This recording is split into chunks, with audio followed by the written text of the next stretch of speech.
আসসালামু আলাইকুম, কেমন আছো সবাই? গত ভিডিওতে আমরা অনুপম সম্পর্কে জেনেছিলাম। মৃত উকিল বাবার একমাত্র সন্তান অনুপম, সদ্য এমএ পাস।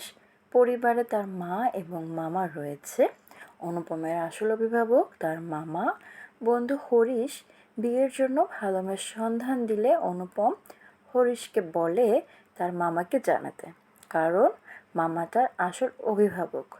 হরিশের কথা শুনে মামা মেয়ে পছন্দ করে। পিসতুত ভাই বিনু দাগিয়ে কন্যাকে আশীর্বাদ করে আসে। আজকে এরপর থেকে চলো শুরু করা যাক। বলা বাহুল্য, বিবাহ উপলক্ষে কন্যা পক্ষকে কলিকাতায় আসিতে হইল।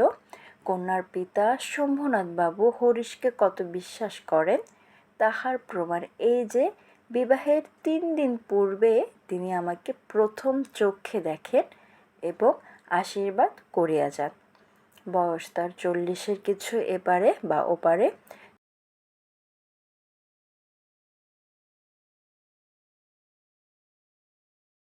চুল কাঁচা, গোফে পাক ধরিতে আরম্ভ করিয়াছে মাত্র। সুপুরুষ বটে। ভিড়ের মধ্যে দেখিলে সকলের আগে তার উপরে চোখ পড়িবার মতো চেহারা।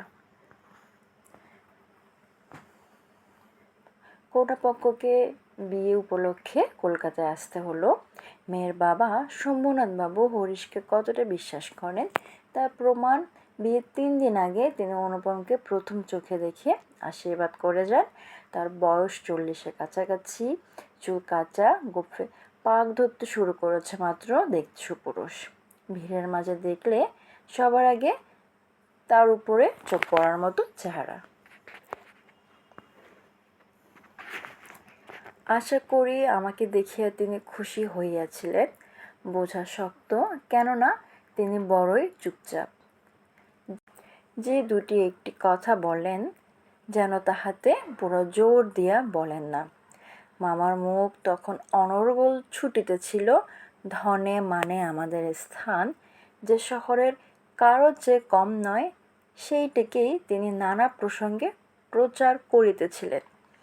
শম্ভুনাথবাবু এই কথায় একেবারেই যোগ দিলেন না।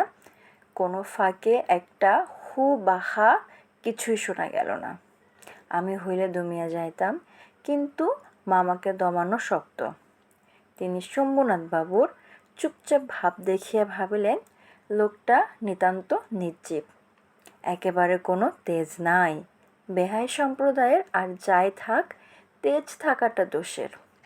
অতএব মামা মনে মনে খুশি হইলেন। শম্ভুনাথবাবু যখন উঠিলেন তখন মামা সংক্ষেপে উপর হইতে তাহাকে বিদায় করিলেন, গাড়িতে তুলিয়া দিতে গেলেন না। অনুপম ধরে নিল শম্ভুনাথ তাকে পছন্দ করেছেন। বোঝা কষ্টকর, কারণ তিনি চুপচাপ স্বভাবের। মামা অনর্গল কথা বলে বোঝাতে চেয়েছে তারা শহরে কারোর চেয়ে কম নয়। অবশ্য শম্ভুনাথ সে কথায় যোগ দেয় না। মামার স্থানে অন্য কেউ হলে এতক্ষণে চুপ হয়ে যেত, কিন্তু মামা চুপ হবার পাত্র নয়। শম্ভুনাথ বাবুকে চুপচাপ দেখে মামা খুশি হলেন, কারণ মামার মতে বেহাই সম্প্রদায়ের তেজ থাকাটা দোষের।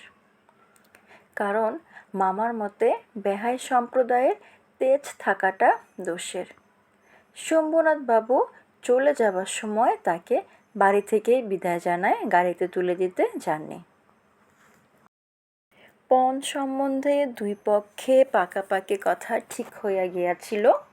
মামা নিজেকে অসামান্য চতুর বলিয়াই অভিমান করিয়া থাকেন। কথাবার্তায় কোথাও তিনি কিছু ফাঁক রাখেন নাই। টাকার অঙ্ক তো স্থির ছিলই, তারপরে গহনা কত ভরির এবং সোনা কত দরের হইবে সেও একেবারে বাঁধাবাঁধি হইয়া গিয়াছিল। আমি নিজে এ সমস্ত কথার মধ্যে ছিলাম না, জানিতাম না দেনা পাওনা কি স্থির হইল। মনে জানিতাম এই স্থূল অংশটাও বিবাহের একটা প্রধান অংশ, এবং সে অংশের ভার যার উপরে তিনি এক করাও ঠকিবেন না। বস্তুত আশ্চর্য পাকা লোক বলিয়া মামা আমাদের সমস্ত সংসারের প্রধান গর্বের সামগ্রী। যেখানে আমাদের কোনো সম্বন্ধ আছে সেখানে সর্বত্রই তিনি বুদ্ধির লড়াইয়ে জিতিবেন, এ একেবারে ধরা কথা। এই জন্য আমাদের অভাব না থাকিলেও এবং অন্য পক্ষের অভাব কঠিন হইলেও জিতিব। আমাদের সংসারের এই জিত ইহাতে যে বাঁচুক আর যে মরুক। যৌতুক নিয়ে দুপক্ষে কথা পাকাপাকি হয়ে গিয়েছিল। মামা কথায় কোথাও কোনো ফাঁক রাখেনি। টাকার অঙ্ক স্থির ছিল, গহনা কত ভরি, দাম কেমন, সব ঠিক করা হয়েছিল। অনুপম এ সম্পর্কে কিছু জানত না। সে জানে দেনা পাওনা বিয়ের একটি অংশ, এ অংশে ভার যিনি নিয়েছেন তিনি ঠকবেন না। বস্তুত পাকা লোক বলে মামা তাদের সংসারের গর্বের সামগ্রী। যেখানেই অনুপমদের কোনো সম্পর্ক আছে সেখানে বুদ্ধির লড়াইয়ে মামা জিতেন। অপর পক্ষের কোনো অভাব থাকলেও মামা ছাড় দেন না। গায়ে হলুদ অসম্ভব রকম ধুমধুক করিয়া গেল। বাহক এত গেল যে তাহার আদমশুমারি করিতে হইলে কেরানে রাখিতে হয়। তাহাদিগকে বিদায় করিতে অপর পক্ষ যে নাকাল হইতে হইবে সেই কথা স্মরণ করিয়া মামার সঙ্গে মা একযোগে বিস্তার হাসিলেন। ধুমধাম করে হলুদের অনুষ্ঠান শেষ হলো। কনের বাড়িতে অনেক বাহক পাঠানো হলো। সংখ্যা এত বেশি তাদের গুনতে কেরানি রাখতে হবে। তাদের বিদায় করতে কন্যা পক্ষের কষ্টের কথা ভেবে মা একসাথে অনেক হাসলেন। ব্যান্ড, বাঁশি, শখের কনসার্ট প্রভৃতি যেখানে যত প্রকার উচ্চ শব্দ আছে সমস্ত একসঙ্গে মিশাইয়া বর্বর কোলাহলের মত্ত হস্তি দ্বারা সঙ্গীত সরস্বতীর পদ্মবন দলিত বিদলিত করিয়া আমি তো বিবাহ বাড়িতে গিয়া উঠিলাম। আংটিতে, হাড়েতে, জরি জহরতে আমার শরীর যেন গহনার দোকান নিলামে চড়িয়াছে বলিয়া বোধ হইল। তাহাদের ভাবি জামাইয়ের মূল্য কত সেটা যেন কতক পরিমাণে সর্বাগ্নে স্পষ্ট করিয়া লিখিয়া ভাবি শ্বশুরের সঙ্গে মোকাবেলা করিতে চাহিয়াছিলাম। ব্যান্ড, বাঁশি, বাদ্য বাজনা নিয়ে হাতির পিঠে চড়ে আংটি হীরা জহরতে নিজের শরীর ভরিয়ে অনুপম শ্বশুরবাড়ি যাত্রা করল। ভাবি জামাইয়ের মূল্য কতটা তা বোঝাতেই যেন অনুপমকে এত কিছু পড়ানো হয়েছিল। মামা বিবাহ বাড়িতে ঢুকিয়া খুশি হইলেন না। একে তো উঠানটাতে বরযাত্রীদের জায়গা সংকুলন হওয়াই শক্ত, তাহার পরে সমস্ত আয়োজন নিতান্ত মধ্যম রকমের। ইহার পরে শম্ভুনাথবাবুর ব্যবহারও নেহাত ঠান্ডা। তার বিনয়টা অজস্র নয়, মুখে তো কথাই নাই। কোমরে চাদর বাঁধা, গলা ভাঙ্গা, টাক পরা, মিশকালো এবং বিপুল শরীর। তার একটি উকিল বন্ধু যদি নিয়ত হাত জোর করিয়া মাথা হেলাইয়া নম্রতার স্মিত হাস্যে ও গদগদ বচনে কনসার্ট পার্টির করতাল বাজিয়ে হইতে শুরু করিয়া বরকর্তাদের প্রত্যেককে বারবার প্রচুর রূপে অভিষিক্ত করিয়া না দিতেন তবে গোড়াতেই এসপার হইত। বিয়ে বাড়িতে ঢুকে মামা খুশি হতে পারলেন না। বরযাত্রীদের তুলনায় উঠানে জায়গা কম, তারপর আয়োজন মধ্যম রকমের। শম্ভুনাথের বিনয় ভাবটাও পছন্দ হয়নি মামার। তিনি চেয়েছিলেন সে আরেকটু ভদ্রতা বজায় রাখুক। তিনি মুখে কোনো কথা বলছেন না। কোমরে চাদর বাঁধা, গলা ভাঙা, কালো মোটা শরীর। তার একটি বন্ধু যদি হাত জোর করে মাথা হেলে সবাইকে বারবার অভিষিক্ত না করতেন তবে হয়তো শুরুতে এপর ওপর কিছু হয়ে যেত, অর্থাৎ তারা বিয়ে না করেই চলে যেত। আমি সভায় বসিবার কিছুক্ষণ পরেই মামা শম্ভুনাথবাবুকে পাশের ঘরে ডাকিয়া লইয়া গেলেন। কি কথা হইল জানি না। কিছুক্ষণ পরেই শম্ভুনাথবাবু আমাকে আসিয়া বলিলেন, বাবাজি এইবার এই দিকে আসতে হচ্ছে। ব্যাপারখানা এই, সকলের না হোক কিন্তু কোনো কোনো মানুষের জীবনের একটা কিছু লক্ষ্য থাকে। মামার একমাত্র লক্ষ্য ছিল তিনি কোনো মতেই কারো কাছে ঠকিবেন না। তার ভয় তার বেহায় তাকে গহনায় ফাঁকি দিতে পারেন। বিবাহ কার্য শেষ হইয়া গেলে সে ফাঁকির আর প্রতিকার চলিবে না। বাড়ি ভাড়া, সওগাত, লোকবিদায় প্রভৃতি সম্বন্ধে যেরকম টানাটানির পরিচয় পাওয়া গেছে, তাহাতে মামা ঠিক করিয়াছিলেন দেওয়া থাওয়া সম্বন্ধে এই লোকটির শুধু মুখের কথার উপর ভর করা চলিবে না। এই জন্য বাড়ির শেখরাকে শুদ্ধ সঙ্গে আনিয়াছিলেন। পাশের ঘরে গিয়ে দেখিলাম মামা এক তক্তপোষে এবং শেখরা তার দাঁড়িপাল্লা, কোষ্ঠী পাথর প্রভৃতি লইয়া মেঝেয় বসিয়া আছে। অনুপম সভায় বসার কিছুক্ষণ পর মামা শম্ভুনাথ বাবুকে পাশের ঘরে ডেকে নিয়ে গেলেন। কিছুক্ষণ পর শম্ভুনাথ বাবু এসে অনুপমকে আসতে বললেন। ব্যাপার হচ্ছে, সবার না হলেও কিছু মানুষের জীবনে একটা লক্ষ্য থাকে। মামার একমাত্র লক্ষ্য ছিল তিনি কোনো মতে কারো কাছে ঠকবেন না। তার ভয় ছিল কন্যার বাবা গহনায় ফাঁকি দিতে পারে, বিয়ে শেষ হয়ে গেলে আর কিছু করা যাবে না।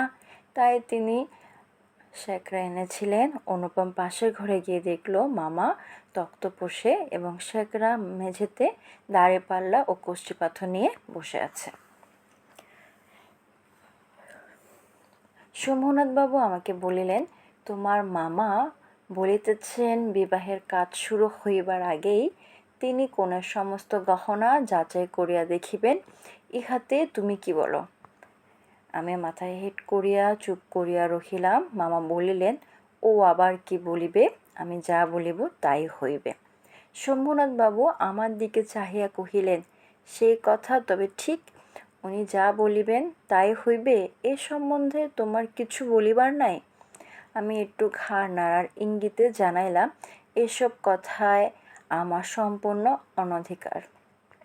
আচ্ছা, তবে বসো, মেয়ের গা হইতে সমস্ত গহনা খুলিয়া আনিতেছি। এই বলিয়া তিনি উঠিলেন। মামা বলিলেন, অনুপম এখানে কি করিবে? ও সভায় গিয়া বসুক। শম্ভুনাথ বলিলেন, না, সভায় নয়, এখানেই বসিতে হইবে। শম্ভুনাথবাবু অনুপমকে জানায় তার মামা বিয়ের শুরুর আগে গহনা পরীক্ষা করে দেখতে চায়। এ সম্পর্কে অনুপমের মত কি? অনুপম মাথা নিচু করে চুপ করে রইল।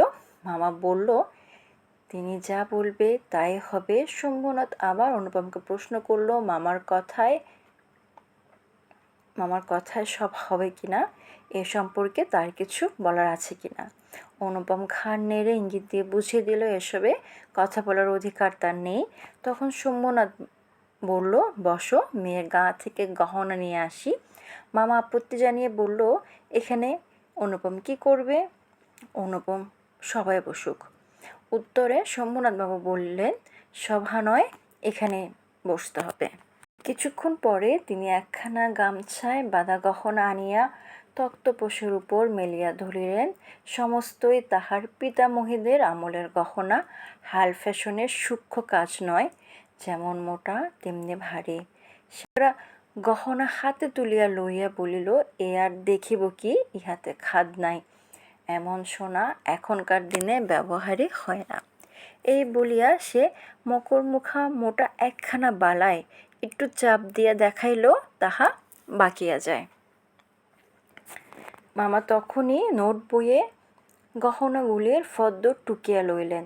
পাছে যাহা দেখানো হইল তাহার কোনোটা কম পড়ে। হিসাব করিয়া দেখিলেন, গহনা যে পরিমাণ দিবার কথা, এগুলো সংখ্যায়, দরে এবং ভারে তার চেয়ে অনেক বেশি। কিছুক্ষণ পরে শম্ভুনাথবাবু গহনা নিয়ে আসেন। সবই তাদের বংশের পুরনো গহনা, সূক্ষ্ম কাজ করানো নয়, মোটা সাথে ভারী।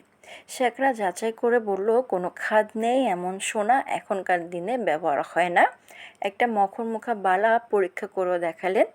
মামা তখন গহনাগুলো তালিকা করে নিলেন, যদি কোনোটা বাদ পড়ে। হিসাব শেষে দেখা গেল গহনা পরিমাণে আরও বেশি দেওয়া আছে। গহনাগুলির মধ্যে একজোড়া ইয়াররিং ছিল।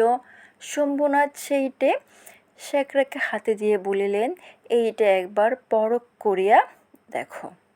শেখরা কহিল, ইহা বিলাতি মাল, ইহাতে সোনার ভাগ সামান্যই আছে। শম্ভুনাথবাবু ইয়াররিং জোড়া মামার হাতে দিয়া বলিলেন, এটা আপনারাই রাখিয়া দিন। মামা সেটা হাতে লইয়া দেখিলেন, এই ইয়াররিং দিয়াই কন্যাকে তাহারা আশীর্বাদ করিয়াছিলেন। গহনাগুলোর মাঝে একজোড়া কানের দুল ছিল। শম্ভুনাথবাবু সেটি শেখরাকে পরীক্ষা করতে দিলে শেখরা জানায়, এটি বিলাতি মাল, সোনার পরিমাণ এতে কম। শম্ভুনাথবাবু কানের দুল জোড়া মামার হাতে দিয়ে বলেন, এটি আপনাদের কাছেই রেখে দেন, এটি আপনাদের কাছেই রেখে দেন। মামা হাতে নিয়ে খেয়াল করলেন, এই কানের দুল দিয়ে কন্যাকে আশীর্বাদ করা হয়েছিল। মামার মুখ লাল হইয়া উঠিল। দরিদ্র তাহাকে ঠকাইতে চাহিবে, কিন্তু তিনি ঠকিবেন না, এই আনন্দ সম্ভোগ হইতে বঞ্চিত হইলেন এবং তাহার উপরেও কিছু উপরে পাওনা জুটিল। অত্যন্ত মুখ ভার করিয়া বলিলেন, অনুপম, যাও তুমি সবাই গিয়ে বসকে। মামা লজ্জা পেল শম্ভুনাথকে ছোট করতে গিয়ে। মামা নিজেই ছোট হয়ে গেলে তিনি অনুপমকে সবাই বসতে বললেন। শম্ভুনাথবাবু বলিলেন, না, এখন সবাই বসিতে হইবে না, চলুন আগে আপনাদের খাওয়াইয়া দেই। মামা বলিলেন, সে কি কথা লগ্ন? শম্ভুনাথবাবু বলিলেন, সেজন্য কিছু ভাবিবেন না, এখন উঠুন। লোকটি নেহাত ভালো মানুষ ধরনের, কিন্তু ভেতরে বেশ একটু জোর আছে বলিয়া বোধ হইল। মামাকে উঠিতে হইল। বরযাত্রীদের আহার হইয়া গেল। আয়োজনের আরম্ভ ছিল না, কিন্তু রান্না ভালো এবং সমস্ত বেশ পরিষ্কার পরিচ্ছন্ন বলিয়া সকলেরই তৃপ্তি হইল। মামা অনুপমকে সবাই গিয়ে বসতে বললেন।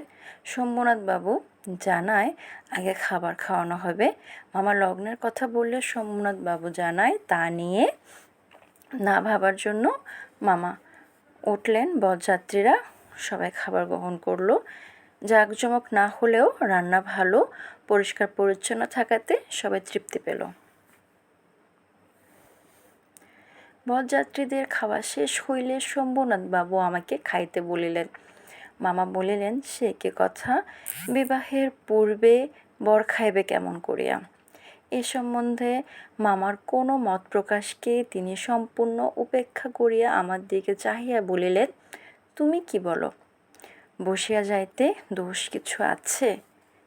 মূর্তিমতী মাতৃআজ্ঞা স্বরূপে মামা উপস্থিত, তার বিরুদ্ধে চলা আমার পক্ষে অসম্ভব, আমি আহারে বসিতে পারিলাম না।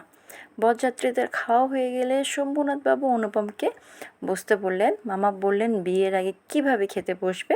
মামার কথা অপেক্ষা করে শম্ভুবাবু অনুপমকে মত দিতে বললেন। অনুপম খেলো না।